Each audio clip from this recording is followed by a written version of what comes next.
Halo, selamat sore. Nama saya Veronica Saragi. Di kesempatan kali ini saya akan mencoba menjelaskan untuk nilai rata-rata atau yang disebut juga dengan namanya average. Oke, langsung aja. Jadi yang sebelumnya kita udah mempelajari itu bagaimana kita caranya mengolah sebuah data yang kasar atau data yang berantakan. Itu kita bisa melihat hasilnya dengan cepat untuk menyajikan sebuah data dalam bentuk data statistik. Itu kita mempelajari bagaimana itu membuat tabel data frekuensi dan membuat grafik, ya mungkin seperti grafik poligon. Nah, di kesempatan kali ini saya khusus akan membahas lebih lanjut mengenai bagaimana cara kita untuk menyajikan data atau supaya pengertian kita untuk terhadap sebuah data itu tidak terbatas hanya di frekuensi atau tabel, karena dengan hanya belajar dengan untuk membuat itu sendiri, untuk membuat tabel dan frekuensi dan grafik itu sendiri itu tidak cukup karena itu sangat terbatas. Jadi di sini di kesempatan kali ini saya akan membahas mengenai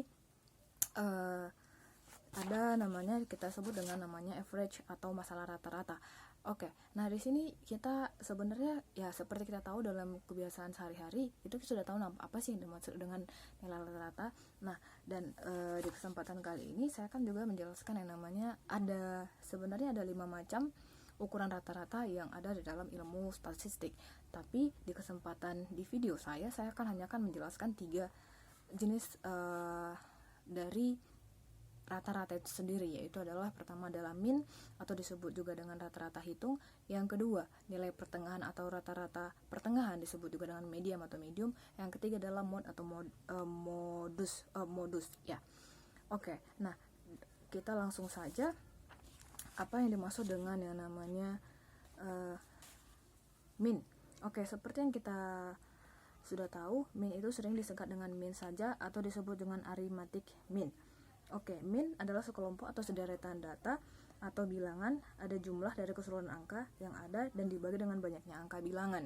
Jadi misalnya kita ada punya dan ini biasanya kita gunakan untuk misalnya contoh kita menghitung sebagai calon guru, mungkin kita mau menghitung nilai rata-rata kelas anak-anak. Mungkin ada contoh ada 10 atau misalnya ada 40 kelas dalam 40 orang dalam satu kelas, dan kemudian di situ ada nilainya ada beragam-ragam, dan untuk mencari nilai rata-rata kelas itu kita bisa menjumlahkan total nilai 40 orang siswa itu dibagi 40. Nah, dalam rumusnya menggunakan yang namanya data statistik, mean itu disingkat dengan M, dan rumusnya adalah M sama dengan jumlah X dibagi N. Nah, M itu sendiri adalah median dan jumlah X itu adalah dari total jumlah nilai keseluruhan, total nilainya, dan dibagi total berapa orang berapa orang muridnya. Jadi kita akan mendapatkan hasilnya, dan kita bisa lihat contohnya itu di cara mencari minnya itu di halaman 81 kalau teman-teman punya buku data statistik seperti ini. Nah, itu akan kita buat langsung dalam tabel frekuensi seperti yang sudah kita bahas di yang sebelumnya. Nah, dan di sini saya tidak akan membahas untuk yang data tunggal karena itu sudah biasa. Nah, jadi yang saya akan bahas bagaimana jika itunya adalah berbeda, frekuensinya adalah berbeda. Jadi misalnya contoh yang mendapatkan hasil nilai 75 ada misalnya 10 orang. Itu kita bisa langsung lihat di halaman 84. Intinya di tabel nomor 3.3 itu kita lihat adalah itu ada 100 nilai, total 100 orang. Nah, jumlah totalnya nilainya itu adalah 578. Maka itu juga sama, itu kita bisa lihat untuk langsung dibagikan aja 578 dibagi 100, maka hasilnya adalah 5,78. Itu adalah hasil minnya. Nah, untuk yang di data pengelompokan itu juga sama, sama mencarinya, hanya bedanya di interval nilainya saja. Oke, jadi misalnya kalau yang di situ itu langsung nilainya misalnya 10, 9, sekian. Nah, tapi kalau untuk di data pengelompokan yang maksudnya perhitungan data yang menggunakan pengelompokan, kita buat tinggal interval. Misalnya contoh di halaman 87 itu di tabel 3.5 itu adalah 75 sampai 79. Berapa orang yang mendapatkan hasil? Itu frekuensinya dari 8 seperti itu. Oke, jadi tidak berlama-lama di situ, kita cuma yang digunakan di rumusnya itu ada berbeda ya untuk di pengelompokan. Jadi rumusnya adalah M sama dengan M ditambah I dalam kurung jumlah fx dibagi N. Nah, I itu sendiri adalah interval kelas atau besar atau luasnya pengumpakan data, sedangkan itu aja yang berbeda dari yang sebelumnya. Nah, maka MX, kalau kita lihat di halaman 87, MX sama dengan jumlah fx dibagi noun. Nah, itu juga hasilnya sebenarnya adalah sama. Cuman bedanya yang tadi saya sudah sampaikan, bedanya cuman di intervalnya aja, interval nilainya aja. Oke. Nah, kemudian penggunaan min itu biasanya kapan kita bisa menggunakan min, bahwa kita menghadapi data yang distribusi diferensial bersifat normal atau simetris, tidak-tidaknya mendekati normal. Yang kemudian adalah berhadapan dengan kegiatan analisis data. Yang ketiga adalah bahwa dalam penganalisan data selanjutnya terhadap data yang kita teliti itu dikenakan ukuran-ukuran statistik selain min, misalnya definisi rata-rata atau yang lainnya. Kelemahan min adalah dengan perhitungannya relatif sukar, terus min juga sangat diperlukan ketelitian dan kesabaran. Makanya kita perlu menggunakan yang namanya kalkulator, karena kalau enggak ya kemungkinan besarnya itu lebih banyak, kemungkinan besar itu salahnya itu lebih besar gitu. Nah, yang kedua adalah kadang-kadang sangat dipengaruhi oleh angka nilai ekstrim. Oke, yang kedua kita tadi bahas adalah yang kedua nilai rata-rata. Yang kedua adalah median. Median itu sendiri adalah dengan nilai pertengahan. Nilai pertengahan atau median itu adalah nilai suatu angka yang memberi suatu distribusi ke dalam dua bagian yang sama besar. Oke, kita langsung aja dengan cara mencarinya. Sebenarnya ada dua cara mencari nilai rata-rata pertengahan untuk data tunggal. Yang seluruhnya skor yang berfungsi 1, itu juga sama. Kita tinggal susunkan, misalnya contoh ada 10 nilai. Nah, kita tinggal susunkan dari yang dari kecil sampai terbesar. Nah, kemudian nilai tengahnya itu kalau misalnya memang ada satu ya, maksudnya kalau memang ada satu nilai itu satu frekuensi, kita tinggal susun aja. Nah, jadi kita cari nilai tengah. Kalau misalnya angkanya ganjil, kita tinggal ambil angka tengah. Tapi kalau misalnya genap, berarti kita tinggal ambil 2 angka genap dan kemudian kita bagi 2 seperti itu. Itu adalah angka tengahnya. Nah, kemudian untuk nilai rata-rata tengah untuk data tunggal yang seluruh skornya berfungsi 1 dan number of case-nya serupa bilangan genap. Nah, ini kita bisa lihat di sini adalah rumusnya di halaman 96. Kita bisa lihat rumusnya adalah contoh tinggi badan 10 orang mengikuti tes seleksi pertama calon penerbangan menunjukkan angka berikut.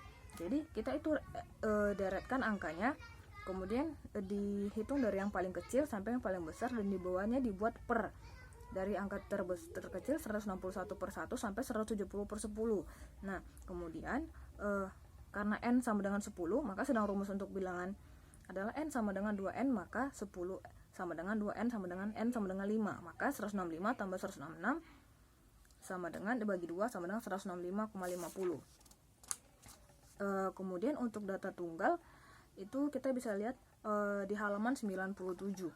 Itu adalah rumusnya seperti ini.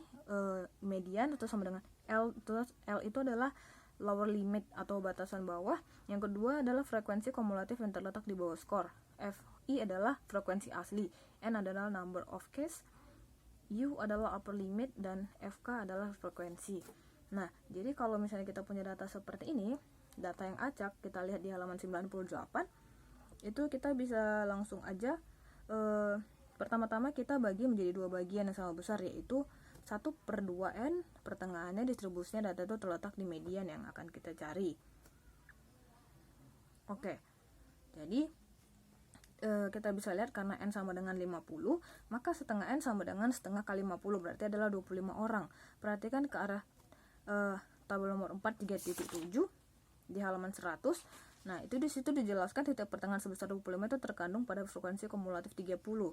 Dengan demikian kita dapat mengatakan bahwa nilai pertengahan usia guru agama Islam yang terletak pada skor 27 atau skor yang mengandung median adalah 27. Karena skor yang mengandung 27, maka dengan mudah kita dapat ketahui bahwa lower limitnya 27 dikurang 0,50 sama dengan 26,50. Jadi L sama dengan 26,50. Frekuensi aslinya adalah 12 dan frekuensi kumulatifnya adalah 18. Nah, jadi dengan diketahuinya itu semua, kita bisa lihat rumusnya seperti yang di bawah ini. maka mediannya adalah 26,50 tambah 7/12 sama dengan 26,50 tambah 0,583. Jadi dapat hasilnya adalah 27,083. Jadi dibulatkan menjadi 27. Nah, selanjutnya kita menggunakan rumus untuk mencari median dari data di atas. Nah, kita langsung aja bisa lihat di caranya di situ adalah, jadi rumusnya sesuai dengan, karena di sini sudah ada rumusnya, jadi kita langsung ke rumusnya aja. Median sama dengan U dibuka kurung setengah N kurang FKA per FI tutup kurung sama dengan 27,50 kurang sama dengan 27,50 kurang 25 kurang 20 per 12, maka hasilnya juga adalah 27,83. Nah, kemudian kita akan bahas langsung untuk yang namanya ketiga, kita akan masuk namanya modus atau mod. Modus adalah suatu skor atau nilai yang mempunyai frekuensi paling banyak. Dengan kata lain, skor atau nilai yang memiliki frekuensi maksimal dalam distribusi data. Misalnya contoh ada 40 orang siswa dan misalnya yang paling banyak siswa yang paling misalnya ada paling banyak siswa itu mendapatkan nilai misalnya 70. Itu yang paling sering, yang paling banyak mendapatkan nilainya itu adalah 70. Itulah modusnya. Nah, jadi kita bisa langsung itu dengan sangat gampang banget. Itu kita misalnya tinggal urutkan aja. Kita bisa lihat dari frekuensinya itu nilai mana yang paling banyak muncul. Nah, itulah dana disebut dengan modus. Nah, itu kalau misalnya untuk data tunggal. Bagaimana dengan data kelompok? Itu ada rumusnya. Modus sama dengan L ditambah FA per FB XI A itu. Jadi modus lower limit, FB itu adalah frekuensi terletak bawah, U itu adalah upper limit, dan I adalah interval. Jadi kita bisa lihat contoh di samping. Kalau misalnya di halaman 107 ada nilai-nilai di situ. Nah, itu kita bisa lihat langsung penyelesaiannya. Itu ada dua macam rumus. Nah, kita bisa memilih, mungkin rumus yang pertama itu mungkin lebih gampang, tapi itu teman-teman bisa pilih sendiri. Modus sama dengan L. Nah, dengan sesuai dengan rumusnya, maka 59,50 itu adalah L-nya, lower limitnya, ditambah 5 per 5 tambah 5 kali X. Nah, berarti itu hasilnya ada 59,50 tambah 2,50 sama dengan 62 itu. Nah, jadi penggunaan modus sendiri, kapan kita menggunakan modus? Itu pada saat kita ingin memperoleh nilai yang menunjukkan suatu aturan rata-rata, atau dalam mencari nilai yang menunjukkan ukuran rata-rata itu kita meniadakan faktor ketelitian. Ketiga, data tersebut data yang kita teliti adalah hanya ingin mengetahui ciri khasnya saja. Kelemahannya dari modus ini ada kelemahan dan kebaikannya. Kebaikannya adalah dapat menolong diri kita dalam waktu yang paling singkat memperoleh ukuran rata-rata. Nah, kelemahannya ialah modus terlalu mudah untuk terlalu gampang diperoleh, dicapai. Nah, jadi apa hubungannya di antara ketiga itu tadi, antara min, median, dan modus dalam keadaan khusus, yaitu dalam keadaan distribusi frekuensi sedikit bersifat simetris atau normal? Maka kita temui keadaan sebagai berikut. Min sama dengan median sama dengan modus. Modus sama dengan 3, median sama dengan 2 min. Perhatikan contoh berikut. Halaman 110. Di situ adalah dari situ kita bisa melihat dengan memperhatikan distribusi frekuensi dari data yang disajikan di atas, kita tahu bahwa data tersebut atas memiliki distribusi frekuensi yang bersifat simetris.